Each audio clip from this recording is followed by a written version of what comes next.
तो ये जो आप अभी मेरे पीछे मंदिर देख रहे हैं, ये है विभीषण मंदिर। रावण के भाई थे जिन्होंने राम का साथ दिया था, तो उनके नाम पे मंदिर बनाया हुआ है। और जो आपने वो पॉइंट देखा था, वहाँ से राम सेतु पॉइंट स्टार्ट होता है। अब राम सेतु पॉइंट का जो बहुत ही मतलब इम्पोर्टेंट पार्ट है वो ये है कि ये एक डेड पॉइंट है। मतलब यहाँ पे ये लास्ट रोड है। इसके बाद आपको मतलब दोनों साइड आपको समुंदर ही दिखेंगे। बीच में एक रोड जाएगी जो कि आपको सीधा राम सेतु पॉइंट पर ले जाएगी, जो आपका बिल्कुल डेड एंड है, वहाँ पर ले जाएगी। और वहाँ से आपको जो राम सेतु है वो दिखाई देंगे, जो श्रीलंका के लिए बनाए गए थे। तो ये पहला पॉइंट है। टोटल ऐसे 7 पॉइंट है, तो जिसमें से पहला पॉइंट है जहाँ पे मैं अभी आया हूँ। और अभी यहाँ के दर्शन करके फिर मैं आगे निकलूँगा। मैं 7 के 7 कवर नहीं कर रहा हूँ, मैं सिर्फ 3 पॉइंट कवर कर रहा हूँ। तो यहाँ पे आपको बस और ऑटो, टैक्सी सारे ऑप्शन मिल जाएंगे।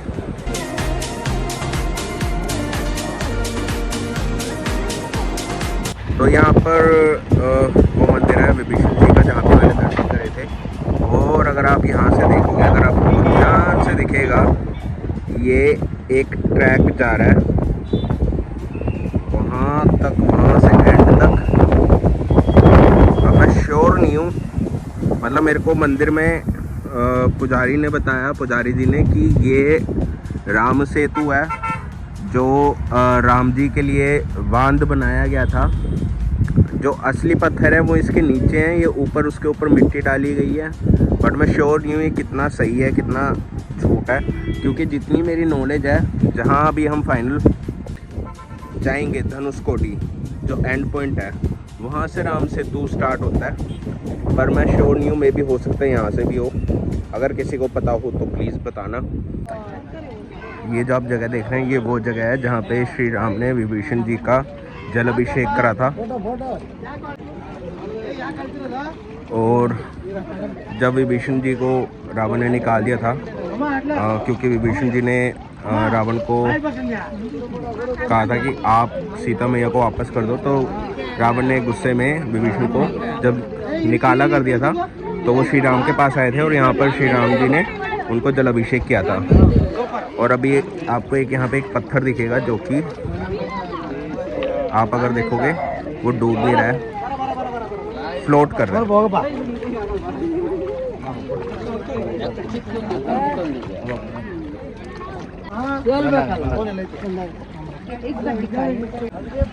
जय श्री राम।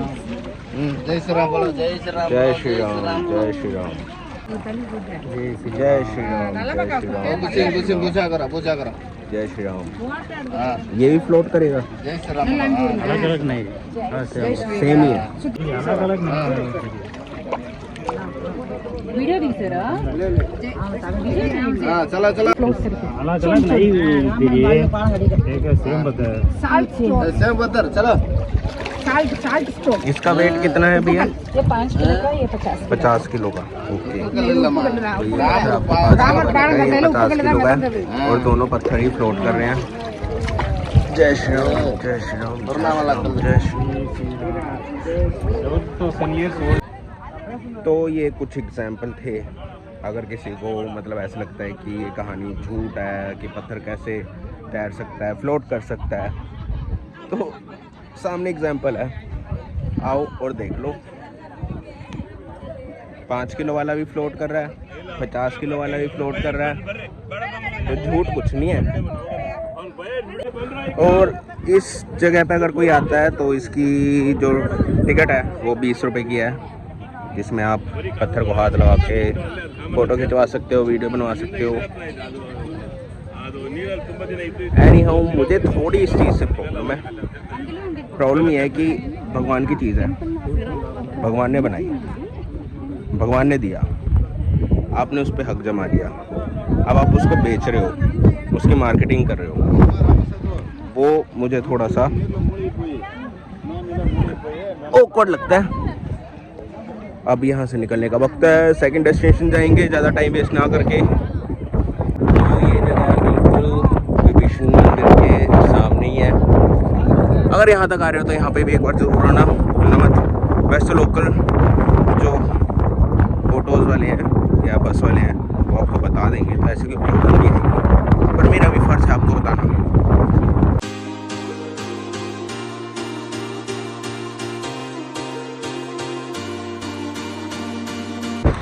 इसी के साथ अब हम आ चुके हैं अपनी फाइनल डेस्टिनेशन पे आज की। तो अभी ये जो डेस्टिनेशन है मैं आपको दिखाता हूँ। ये एंड पॉइंट है धनुषकोटी का, ये इंडियन ओशन है, ये बंगाल ओशन है इस साइड को लेफ्ट में, और यहाँ से सीधा आपका राम सेतु जाता है। अगर आप गूगल मैप पर देखोगे तो आपको इमेजेस मिल जाएंगी जो राम सेतु बना हुआ है। एनी हाउ यहाँ से दिखेगा नहीं अगर आपको कि अभी पत्थर दिखा, बिकॉज वो समुद्र के नीचे डूब चुके हैं, बट छोटे छोटे आइलैंड बने हुए हैं। अगर आप गूगल इमेजेस चेक करोगे या गूगल मैप्स पर चेक करोगे आपको दिख जाएगा। तो ये जो आप देख रहे हो ये है बंगाल ओशन, या इसको आप बे ऑफ बंगाल बोल सकते हो। और अगर आप एक चीज़ चेक करोगे, just because this location is not exploited, पानी एकदम साफ़ है, आपको कलर समझ आ जाएगा, एकदम क्लीन है। एनी हाउ अगर आप दूसरी लोकेशन पे जाते हो, जैसे अगर आप गोवा के बीच में जाते हो, क्योंकि वो जगह इतनी एक्सप्लॉइट हो रखी है, आपको पानी का ये रंग दिखेगा ही नहीं। तो ऐसा नहीं है कि इंडिया में आपको साफ समुद्र नहीं दिखेंगे, बट अगर आप एक ऐसी लोकेशन पर जाते हो जो एक्सप्लॉइटेड नहीं है।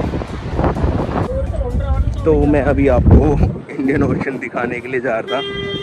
तो ये जो रेत है ये हो रखी है बहुत ज़्यादा गर्म, और मैं था उस टाइम नंगे पैर, तो मैंने कहा आपको इंडियन ओशन दिखाता हूँ। जैसे मैंने यहाँ पैर रखा, थोड़ा सा मैं आगे तक गया, यहाँ तक गया था, और एकदम से पैर जलने लग गए। मेरी हिम्मत नहीं कि मैं वापस भागूँ अपने जूते लेने के लिए। तो ये है इंडियन ओशन भाई।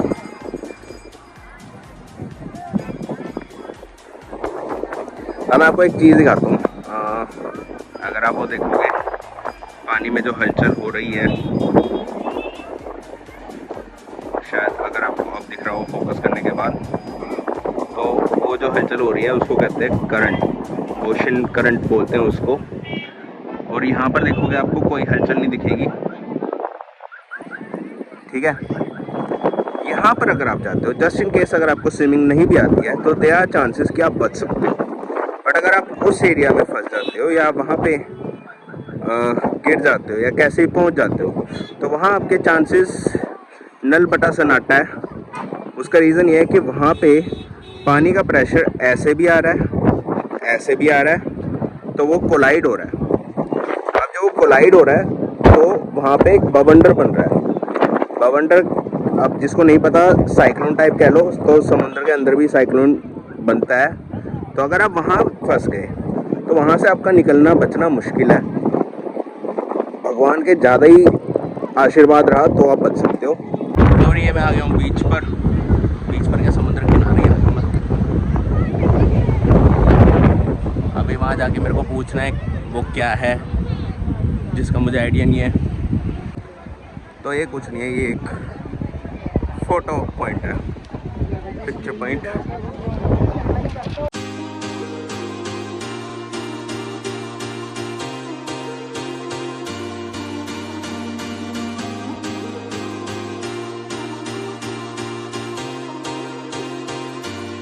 So this is the last point where Dhanushkodi ends and Ram Setu begins.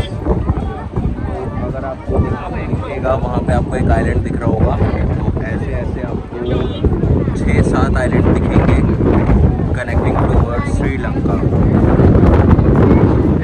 An amazing experience. मैंने सोचा भी नहीं था कि मैं कभी जीवन में इस जगह पे आऊँगा, कभी भी नहीं सोचा था, और मैं यहाँ पे खड़ा हूँ आज की डेट में।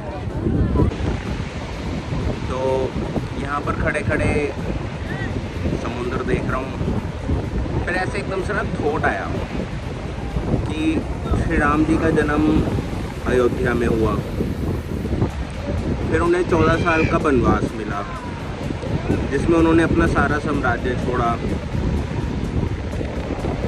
जंगल में जीवन बिताया, अलग अलग जगह पर जा कर रहे हैं। फिर सीता माँ को रावण ने कर लिया।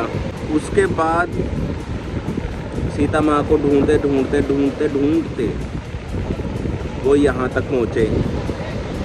यहाँ से फिर उन्होंने खुद अपनी सेना की मदद से राम सेतु बनाया जो श्रीलंका की तरफ जाएगा।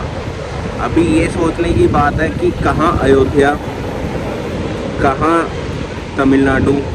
तमिलनाडु से राम सेतु बनाकर श्रीलंका जाना, फिर वहाँ पे रावण का वध करके सीता माँ को वापस लेके आना।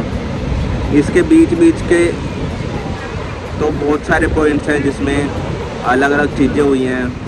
हनुमान जी हिमालय पे गए थे, वहाँ से पर्वत लेकर आए, और भी बहुत सारी चीज़ें हुई थी। मतलब सीता माँ को लाने के लिए उन्होंने क्या कुछ नहीं करा, कितना टाइम लगा होगा, कितना वक्त लगा होगा, पर वो सीता माँ को लेकर आए थे। ये सोचते सोचते ना मतलब मैं थोड़ा सा ना इमोशनल हो गया था। बहुत बड़ी बात है और मैं कितना ब्लेस्ड हूँ या मेरे ऊपर कितनी कृपा रही है भगवान की, मतलब कि मैं यहाँ तक पहुँचा हूँ अकेले। मतलब ये मेरा ना अब तक का सबसे लंबी जर्नी है, लंबा ट्रिप है जो मैंने अकेले निकाला है। अब तक का इससे लंबा मेरा उज्जैन ही रहा है, पर मैंने कभी नहीं सोचा था कि मैं बिल्कुल साउथ आके, नॉर्थ से साउथ, फिर वहाँ से यहाँ पर आऊँगा। काफ़ी अनएक्सपेक्टेड हो गया।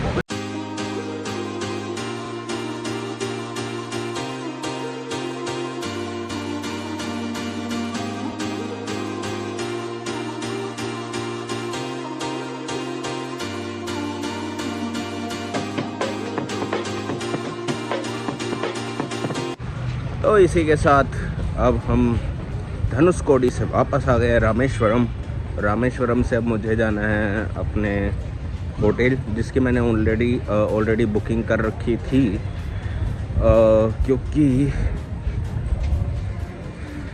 क्यों करी थी मैंने बुकिंग मुझे भी नहीं पता।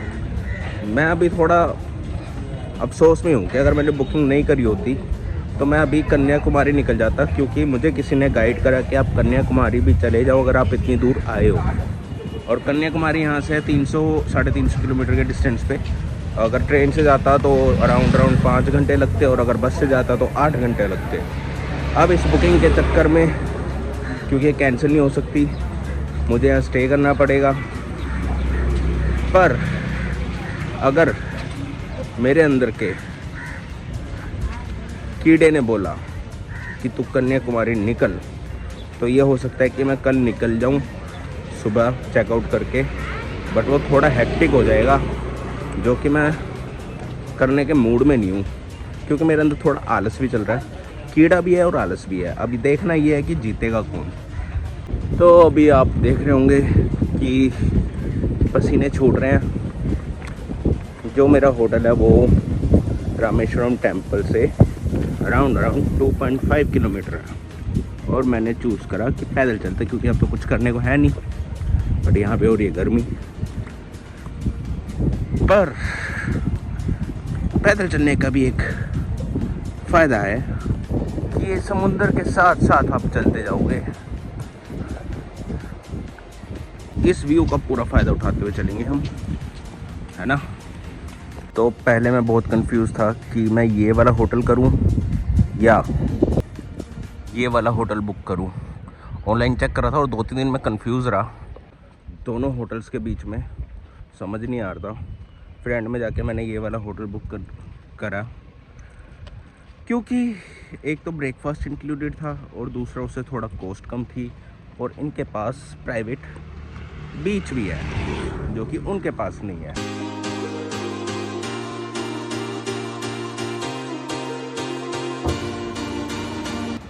Okay, so this is going to be my room for today. This is the bed, TV। भाई शुक्र है भाई एसी मिल गया भाई, यहाँ एसी की बहुत ज़रूरत है वहाँ पे।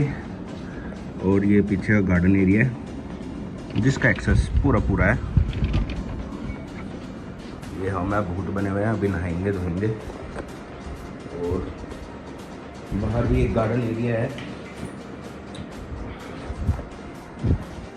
बहुत प्यारा सा, यहाँ पे बैठ सकते हैं। और सामने ही जैसे एग्जिट करोगे आपको प्राइवेट बीच मिल जाएगा, जहाँ पे चिल कर सकते हो। मैंने मतलब यार सारा घूम लिया, तो मेरे पास ना अब कुछ करने को है नहीं है। और मुझे अब ऐसे लग रहा है कि अननेसेसरी, मतलब या तो मैं ये कल के लिए बुकिंग करता, कल ही कर लेता मतलब, तो अभी मैं आज कन्याकुमारी निकल सकता था। यार मैंने कर दी कलोल। मैं गया था नहाने के लिए, मैं कहा बढ़िया कॉफ़ी पीऊँगा, तो मैंने मिल्क पाउडर पानी में ऐड करके उसको बॉईल करने के लिए रख दिया। मगर जब तक वापस आऊँगा पानी एकदम कम हो जाएगा और बढ़िया कॉफ़ी बनेगी। जैसे ही बाहर निकला भाई कलोल होगी। अगर ये ब्लॉग अच्छा लगा हो, वीडियो पसंद आई हो, तो आपको पता है क्या करना है। 3 चीज़ें ही होती हैं, कमेंट, लाइक, सब्सक्राइब। कमेंट ना भी करो तो चलेगा, लाइक कर देना, सब्सक्राइब कर देना और शेयर ज़रूर कर देना। चौथी चीज़ सबसे ज़्यादा इम्पोर्टेंट है, क्योंकि जितनी ज़्यादा वीडियो रीच करेगी, जितनी ज़्यादा लोगों को पहुँचेगी, उतना ज़्यादा मेरा मनोबल बढ़ेगा, उतना ज़्यादा मैं और भी चीज़ों को एक्सप्लोर कर पाऊँगा। बहुत ही छोटी सी सिंपल सी लॉजिकल बात है, ठीक है। चलो अपना ध्यान रखना। हर हर महादेव, जय श्री महाकाल।